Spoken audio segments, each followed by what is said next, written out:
بسم اللہ الرحمن الرحیم۔ السلام علیکم ورحمۃ اللہ وبرکاتہ۔ دوستو کیا حال ہے؟ سب ٹھیک ٹھاک، خیر خیریت؟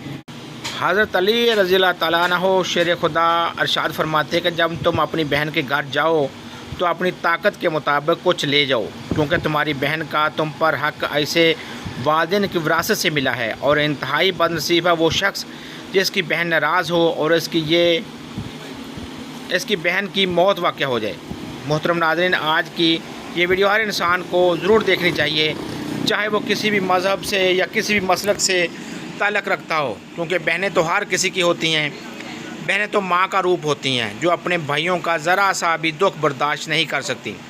بہن چھوٹی ہو یا بڑی، بھائی کا ہمیشہ خیال رکھتی ہے۔ ایک بزرگ فرماتے ہیں کہ ایک نیک اور صالح اجمی شخص میرا دوست تھا۔ وہ مکہ مکرمہ میں رہائش پذیر تھا، ساری رات خانہ کعبہ کا طواف کرتا تھا اور ہمیشہ قرآن مجید کی تلاوت کیا کرتا تھا۔ عرصہ دراز تک اس کا یہی معمول رہا۔ میں نے اسے کچھ سونا بطور امانت دیا اور خود یمن چلا گیا۔ میں جب واپس آیا تو وہ شخص فوت ہو چکا تھا۔ میں نے اس کی اولاد سے اپنی امانت کے متعلق دریافت کیا تو انہوں نے جواب دیا، اللہ وزل کی قسم، تم جو کہتے ہو ہمیں اس کی کچھ خبر نہیں اور نہ ہی ہمیں اس امانت کے بارے میں کچھ علم ہے۔ مجھے اس بات پر بہت دکھ ہوا۔ خیر، میری ملاقات حضرت مالک بن دینار رحمۃ اللہ علیہ سے ہوئی تو آپ نے کچھ مجھ سے دریافت کیا کہ اے میرے بھائی، تمہیں کیا پریشانی ہے؟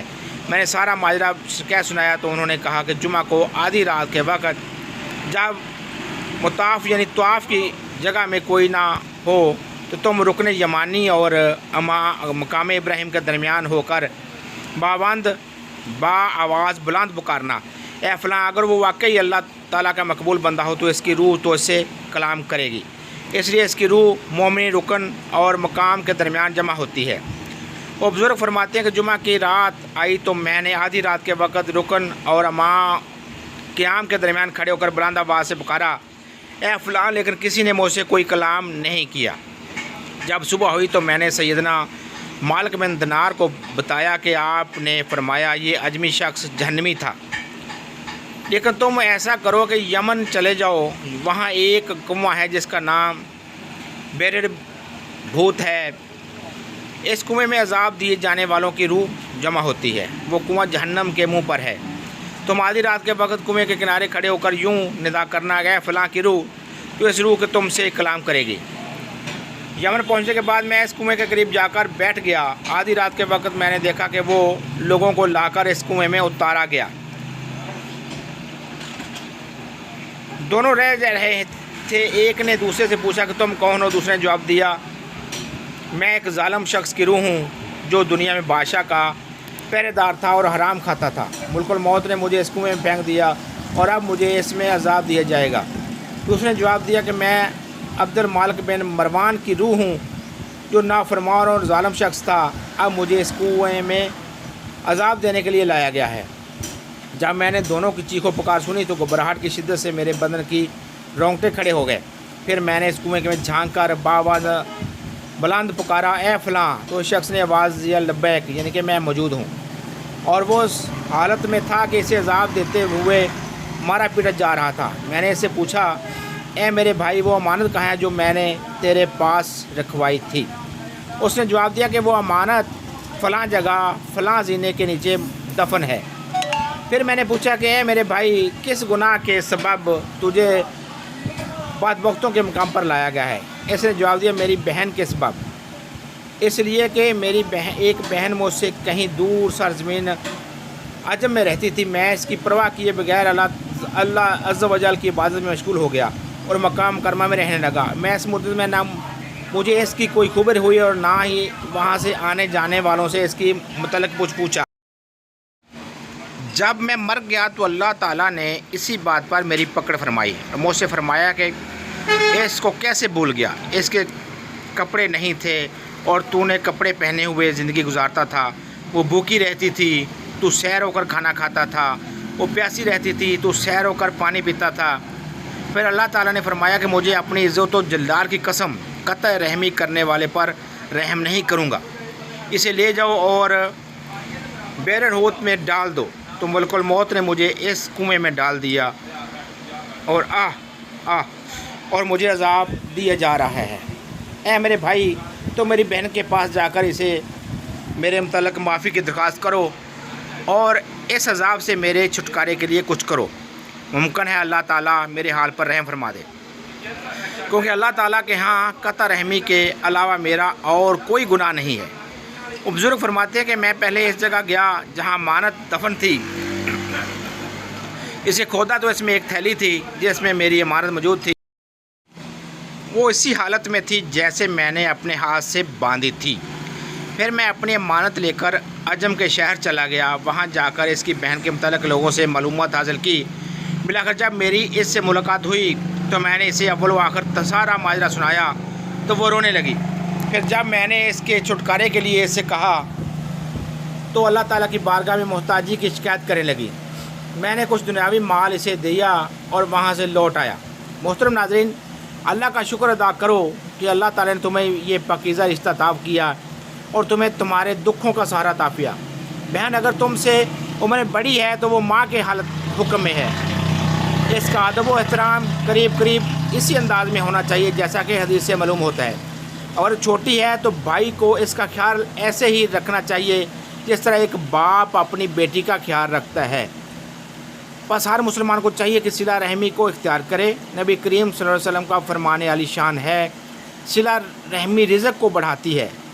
صلہ رحمی عرش سے لٹکی ہوئی اللہ تعالیٰ کی بارگاہ میں التجا کرتی ہے کہ اے اللہ، تو اسے ملا جو مجھے ملائے اور تو اسے کاٹ جو مجھے کاٹے۔ اللہ تعالیٰ فرماتے ہیں، مجھے اپنے عزت و جلال کی قسم میں ضرور اس کو ملاؤں گا جو مجھے ملائے گا، اور اسے قطع کروں گا جو تجھے قطع کرے گا۔ عزیز و اقارب یعنی رشتہ داروں کے ساتھ حسن سلوک سے رہنے کو صلہ رحمی یعنی کہ قرابت داری کہتے ہیں۔ رشتہ داروں کی اولین بنیاد والدین ہیں، انہیں کے ذریعے تمام رشتہ داریاں قائم ہوتی ہیں۔ بھائی بہن کا رشتہ انہیں کے روم سے ہے۔ رشتہ داروں کا تعلق ہر انسان کے ساتھ وہی ہے جو اس کے جسم کے مختلف اعضاء کا ہے، جس کی مدد سے وہ زندگی کے مختلف خوشیاں حاصل کرتا ہے۔ ہر عقل مند آدمی اپنے اعضائے جسم کو صحت مند اور قوی بنانا ضروری سمجھتا ہے، کیونکہ اس کی بدولت وہ خود صحت مند اور قوی بنتا ہے۔ بالکل اسی طرح رشتہ داروں کی مدد دراصل اپنی ہی مدد کرنا ہے، اور ہر مسلمان کافر کا فرض ہے کہ وہ اپنی حیثیت کے مطابق اپنے خوش و اقارب کی مدد کرے۔ سورہ بنی اسرائیل میں اللہ تعالیٰ فرماتے ہیں کہ قرابت داروں کو اس کا حق دو۔ ناظرین، محتاج اور غریب رشتہ دار ہماری امداد کے مستحق ہیں۔ اکثر دیکھا گیا ہے کہ ایک بھائی کو دنیا کی تمام آسائشیں میسر ہیں تو دوسرا بھائی کو کوڑی کا محتاج ہے، لیکن وہ امیر غریب بھائی کی مدد نہیں کرتا اور اسے بے پرواہ ہے۔ ایسا طرز عمل صلہ رحمی کے اسلامی اصول کی خلاف ورزی ہے۔ ہمارے رشتہ دار ہماری مالی امداد کے مستحق نہیں ہیں، بلکہ ہر طرح کی امداد کے مستحق ہیں۔ ہمیں ان کی اخلاقی مدد بھی کرنی چاہیے، اور پریشان ہوں تو ان کی ہمت بڑھانا چاہیے، بیمار ہوں تو ان کی عیادت کرنی چاہیے، ان کی خوشی اور غم میں شریک ہونا چاہیے۔ وہ غلط راہ پر چل رہے ہوں تو انہیں سمجھانا چاہیے۔ اللہ تعالیٰ نے رشتہ داروں کے ساتھ اچھا سلوک کرنے کی ہدایت کی ہے۔ نبی کریم صلی اللہ علیہ وسلم سے بہت سے موقعوں پر مسلمانوں کو صلہ رحمی کرنے کی تاکید فرمائی ہے۔ نبی کریم صلی اللہ علیہ وسلم نے فرمایا کہ جو شخص یہ بات پسند کرتا ہے کہ اس کے رزق میں فراخی ہو، اس کی عمر دراز ہو، تو اسے چاہیے کہ رشتہ داروں کے ساتھ نیک سلوک کرے۔ کون شخص ہے جو نہیں چاہتا کہ اس کی عمر بہتر ہو، اس کے رزق میں وسعت ہو؟ دنیا میں سب ان چیزوں کی خواہش رکھتے ہیں۔ جو شخص اپنے رشتہ داروں کی بد سلوکی کی پرواہ کیے بغیر اپنی طرف سے نیک سلوک کرتا چلا جائے اور صبر و تحمل کی مثال قائم کر دے، وہ بہت بلند کردار انسان ہے۔ اگر ہم اپنا فرض رشتہ داروں کے ساتھ دیانت سے ادا کریں تو غربت اور افلاس کا خاتمہ بھی ہو جائے گا۔ اگر ایسا کرنا کوئی احسان نہیں ہے بلکہ اس کا حق ہے جس کی ادائیگی ہر مسلمان پر فرض ہے۔ صلہ رحمی کی اہمیت کا اندازہ اس بات سے لگایا جا سکتا ہے کہ نبی کریم صلی اللہ علیہ وسلم نے فرمایا، رشتہ داروں کو قطع کرنے والا جنت میں داخل نہیں ہو سکے گا۔ حضرت ابو ہریرہ رضی اللہ عنہ سے روایت ہے کہ ایک شخص نبی کریم صلی اللہ علیہ وسلم کے پاس حاضر ہوا اور عرض کیا کہ میرے ایک رشتہ دار ہیں کہ میں ان کے ساتھ اچھا سلوک کرتا ہوں، لیکن وہ میرے ساتھ اچھا سلوک نہیں کرتے۔ میں احسان کرتا ہوں لیکن وہ برائی کرتے ہیں۔ میں ان کے ساتھ بردباری کرتا ہوں جب کہ وہ میرے ساتھ جہالت سے پیش آتے ہیں۔ آپ صلی اللہ علیہ وسلم نے فرمایا اگر تو ایسا ہی کرتا ہے جیسا کہ تو نے کہا تو گویا تو انہیں گرم راکھ جٹلاتا ہے، یعنی تو انہیں گرم راکھ کھلاتا ہے، اور جب تم اس حالت میں قائم رہو گے اللہ تعالیٰ کی طرف سے تمہارے ساتھ ایک مددگار متعین رہے گا۔ نبی کریم صلی اللہ علیہ وسلم کا ارشاد گرامی ہے کہ قرابت داری، حسن سلوک اور خوشگوار ہمسائیگی سے بستیاں آباد ہوتی ہیں اور عمریں دراز ہوتی ہیں۔ جس نیکی کا سب سے جلد ثواب ملتا ہے وہ صلہ رحمی ہے، حتیٰ کہ اس کے خاندان والے فخر بھی ہوں تو ان کے مال میں اضافہ ہوگا۔ کوئی خاندان ایسا نہیں کہ ان کے اندر اتحاد ہو اور وہ محتاج ہوں۔ اس ویڈیو میں پیش کی گئی حدیث سے معلوم ہوتا ہے کہ رشتہ داروں کے ساتھ صلہ رحمی اور حسن سلوک سے ہی معاشرہ پرسکون اور خوشگوار ہوتا ہے۔ اللہ پاک ہم سب کو والدین، بہن بھائیوں، رشتہ داروں، دوست احباب اور ہمسائیوں سے حسن سلوک سے پیش آنے کی توفیق عطا فرمائے۔ دوستو ویڈیو اچھی لگے تو کمنٹس میں رائے کا اظہار فرمائیں، لائک کریں اور سبسکرائب بھی کیجیے۔ تو ہم یاد رکھیے گا۔ اللہ حافظ۔ السلام علیکم۔